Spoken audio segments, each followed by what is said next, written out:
Bienvenida. Bienvenida. ¿Con quién hablo? Te oigo muy lejos, muy mal. María.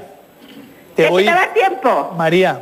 Sí. Escúchame, María. No me entero muy bien de lo que ha dicho. María. ¿Qué? Carmen, ¿Qué?